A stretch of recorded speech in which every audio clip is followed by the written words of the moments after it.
पता नहीं आप लोगों ने कभी नोटिस किया है या नहीं कि जब कोई स्त्री क्राइम करती है, अपराध करती है, तो मीडिया को उसको दिखाने का ढंग अलग हो जाता है।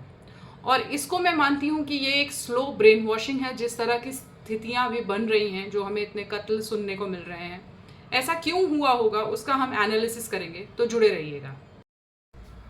कल की घटना है, बैंगलोर के एक्स डीजीपी की हत्या हुई और हत्या उनकी अपनी पत्नी ने की, और अब पता चल रहा है कि उनकी बेटी भी उसमें शामिल थी।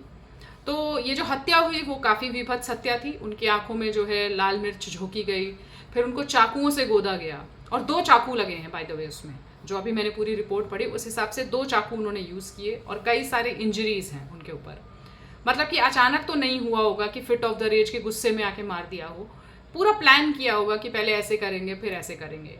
ये सब तो जो हुआ वो हुआ। बहुत सारा प्रॉपर्टी का एंगल भी है उसमें कि वो प्रॉपर्टी किसी और के नाम, बहन के नाम शायद कर रहे थे। इस बात से ये लोग नाराज थी, क्योंकि आदमी का काम तो प्रॉपर्टी कमा के देना होता है, तो अगर वो नहीं दे रहा है तो फिर ये तो मतलब गड़बड़ बात है। खैर, अब हम न्यूज़ हेडलाइंस पर आते हैं कि उसको रिपोर्ट किस तरह से किया गया, वो आप देखिएगा। तो इस महिला ने जब अपने हस्बैंड को मारा तो उसके बाद अपनी पड़ोसन को फ़ोन किया, जो खुद भी एक पुलिस वाले की पत्नी है, और बोला कि I have killed the monster, मतलब मैंने राक्षस को मार दिया है। अब मीडिया ने ये एक लाइन उठाई, ठीक है, और उसको हेडलाइन बनाया, चाहे वो हिंदी मीडिया हो चाहे वो अंग्रेजी मीडिया हो। अब क्योंकि इतनी तेज़ हमारी ज़िंदगी भाग रही है, तो हम में से बहुत सारे लोग, बहुत सारे, कई बार मैं भी, हम लोग सिर्फ हेडलाइन पढ़ते हैं। तो जब हम हेडलाइन पढ़ते हैं तो उसमें हमारे दिमाग में क्या बैठता है कि ये आदमी तो मॉन्स्टर रहा होगा, क्यों मार देगी कोई कोई स्त्री, ऐसे तो नहीं जाके मार देगी ना किसी को। तो जो हेडलाइन होती है वो इस पूरी स्टोरी का सार है, जहां पर ये लोग इसको ऐसे रिपोर्ट कर रहे हैं कि I have killed the monster. अब पूरी कहानी कोई पढ़े चाहे ना पढ़े, लेकिन ये मॉन्स्टर वर्ड दिमाग में रह जाएगा। अब इस पूरी कहानी में जो लड़का है, जो बेटा है इनका, ओम प्रकाश जी का, वो कहता है कि मेरी माँ और मेरी बहन बहुत समय से जो है वो डिप्रेशन में हैं, उन डिप्रेशन की दवाइयाँ खाते हैं। साथ में उसने ये भी कहा कि इनके झगड़े होते थे, ठीक है। 2 अलग अलग स्टेटमेंट्स हैं। तो झगड़े किस बात को लेके होते थे, क्या होते थे, और यहाँ तक पहुँच गए कि हत्या तक बात आ गई। अब now coming back to monster. अब बात यह है कि आप जब भी किसी घटना की रिपोर्टिंग इस तरह से करते हैं, जैसे मैं और भी घटनाओं को आप बता दूं, मैंने बहुत सारी ऐसी कहानियां पढ़ी हैं जिसमें जो है ऐसे मीडिया दे देता है कि वो तो इसलिए मार दिया कि उसके ऊपर बहुत घरेलू हिंसा होती थी, वो इसको ये करने से रोकता था, इसलिए इसने उसको मार दिया लड़की ने। तो ऐसे आप बहुत जगह, अगर आप ध्यान दोगे, अगर नहीं दिया है तो अब से ध्यान देना शुरू करो, कि मीडिया हमेशा कारण दे देता है कि कारण ये था कि उसकी वजह से मार दिया, ठीक है। अब मुस्कान रस्तोगी का केस एक ऐसा केस था जिसमें उनको कुछ ऐसा एंगल मिला नहीं, तो बेचारों को वैसे रिपोर्ट करना पड़ा उसको।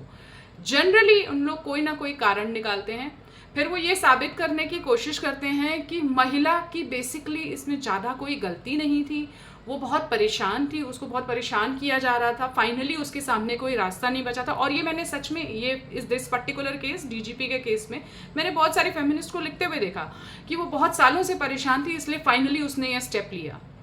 मेरा प्रश्न ये है कि बहुत सालों से अगर परेशान थी तो डिवोर्स का सहारा क्यों नहीं लिया, या इतने सारे घरेलू हिंसा के केसेस हैं, सेपरेशन, दुनिया भर की चीज़ें हैं, वो उनका प्रयोग कर सकती थी। हत्या तक बात आ गई, अब ये हत्या है, उसमें बीच में मॉन्स्टर शब्द लाने की कोई ज़रूरत नहीं थी। अब जब भी किसी ऐसी घटना की रिपोर्टिंग किसी ऐसे शब्द के साथ करें कि वो ऐसा करता था इसलिए पत्नी ने मार दिया, वो आदमी तो ऐसा हुआ करता था इसलिए उसने ऐसा किया, तो फिर उससे एक नई प्रॉब्लम ये खड़ी होती है कि आप ये नैरेटिव दिमाग में डाल रहे हैं। वो लड़कियां जो अभी फेमिनिज्म पढ़ भी रही हैं, स्कूलों में, मीडिया में देख भी रही हैं, फिर ऐसी घटना भी होती है, वहाँ पे वो मॉन्स्टर शब्द आता है, फिर उन्होंने अपनी माँओं से, अपनी मौसियों से, बुआओं से, दुनिया भर के लोगों से ऐसे किस्से सुने हुए कि कैसे उनको बहुत परेशान किया जाता था, या नहीं भी किया जाता होगा तो उन्होंने कहानियाँ सुनी है बेसिकली।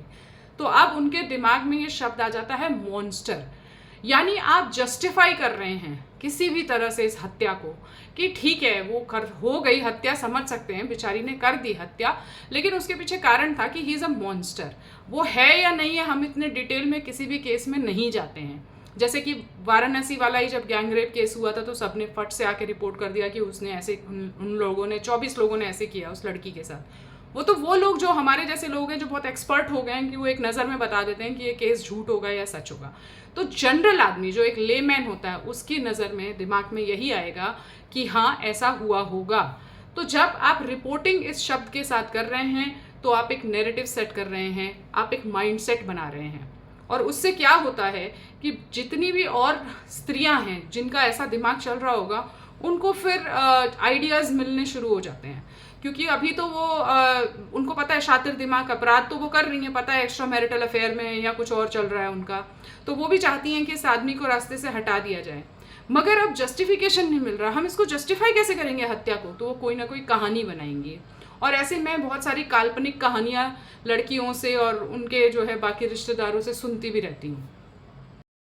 अब आसपास जितनी भी आजकल घटनाएं हो रही हैं जहाँ पर स्त्रियां जो है अपने हस्बैंड्स को मार दे रही हैं, वहाँ पर एक्चुअली ये सारे नैरेटिव ही काम आते हैं। आप लोग सोच रहे होंगे कि इतना इजी कैसे हो गया, उनको पता है माफ़ी मिल जाएगी, मीडिया जस्टिफाई कर देगी, कोई ना कोई फेमिनिस्ट आके ट्वीट कर देगी कि भाई कोई कारण रहा होगा। और ठीक है, आप कहते हैं कारण रहा होगा, तो कारण तो हर अपराध में होता है। जब कोई पुरुष अपराध करता है उसमें भी कारण होता है, बहुत सारे कारण होते हैं। अगर आप वैसे क्रिमिनोलॉजी पढ़ेंगे, क्राइम के डीप में जाकर देखेंगे तो हर क्राइम के पीछे एक ना एक कारण होता है। लेकिन जब वही क्राइम पुरुष करता है तो आप लोग कारणों पे ध्यान नहीं देते, फिर वो 5000 साल से पुराना जो है वो प्रताड़ना आ जाती है कि सब पुरुष तो ऐसे ही होते हैं, फिर इस तरह की बातें होने लगती हैं। लेकिन जब कोई स्त्री अपराध करती है तो तुरंत ही हम लोग कारणों पे चले जाते हैं, क्योंकि मीडिया उसको वैसे ही रिपोर्ट कर रहा है। इसलिए सिर्फ राजनेता जिम्मेदार नहीं है या जो है वोट देने वाले जिम्मेदार नहीं है।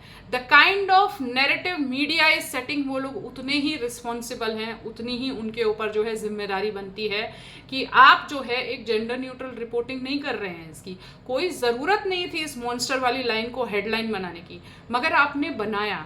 और अब आपने बनाया तो वो 10 लोग पढ़ेंगे, 10 नहीं, इस देश में करोड़ों लोग हैं, उनमें से कुछ करोड़ तो पढ़ेंगे ही, और फिर एक अलग तरह का माइंडसेट सेट होता है। और जो लड़कियां इस तरफ बढ़ चुकी हैं या बढ़ने वाली हैं, जो सिर्फ सोच रही हैं, उनको इससे बहुत ज़्यादा मोटिवेशन मिल जाएगा। इस सोच करके देखिएगा, जैसे आप लोग बाकी चीज़ों के लिए कहते हैं ना कि ये वाला जो क्राइम हुआ उससे लड़कों ने वहाँ से प्रेरणा ली थी, फलानी फिल्म से ली थी या कहीं से ली थी।